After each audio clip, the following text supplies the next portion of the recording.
wa habari tumeitana hapa kwa ajili ya kutoa taarifa kwa umma.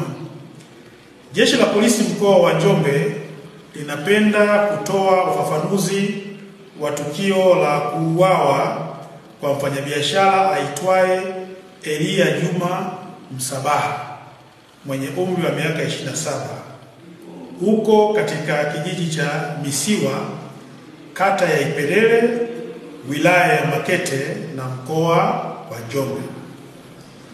Mfanyabiashara huyu alikuwa ni mfanyabiashara wa mazao ya kilimo na makazi yake yalikuwa jijini Dar es Salaam.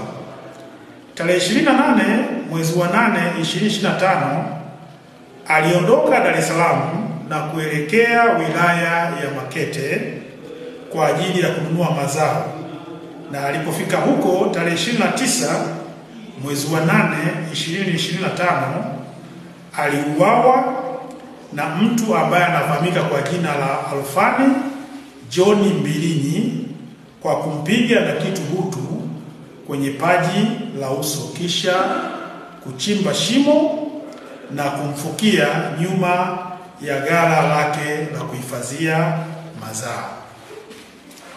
Ndugu wa mfanyabiashara huyu walijaribu kufanya mawasiliano naye bila mafanikio.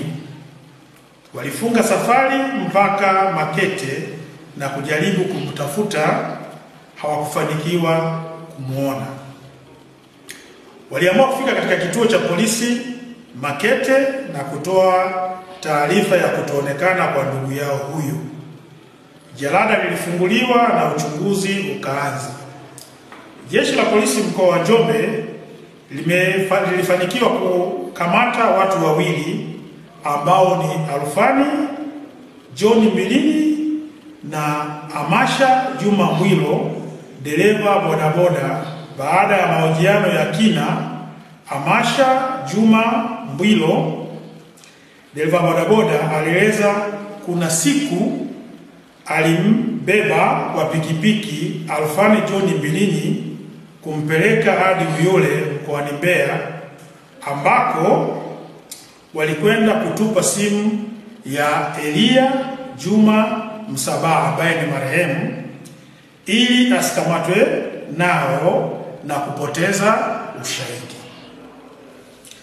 Baada ya jeshi la polisi kupata ushahidi huo wa awali, askari walimkamata Alfani John Mbilinyi, na baada ya mahojiano walieleza ni kweli Elia Juma Msabaha alifika kwake kwa nia ya kununua mazao.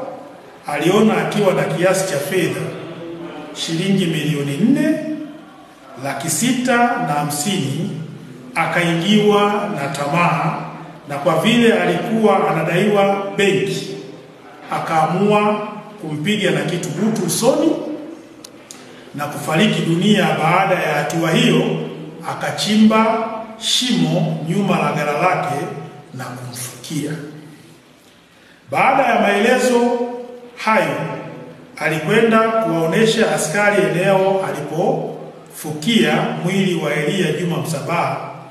Pia aliwaeleza askari kuwa simu ya marehemu alikwenda kuitupa Uyole na anaweza kwenda kuionesha alipoitupa. Askari wakiwa na mtuhumiwa wakiwa wanaelekea Uyole wakiwa na gari walipata pancha.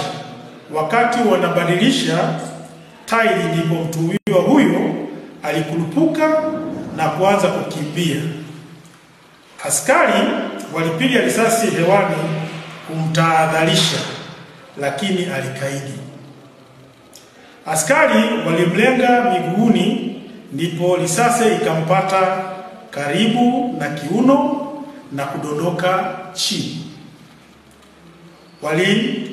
Walimchukua na kumkimbiza hospitalini na ikabainika kuwa amefariki dunia kutokana na kuvuja kwa damu nyingi.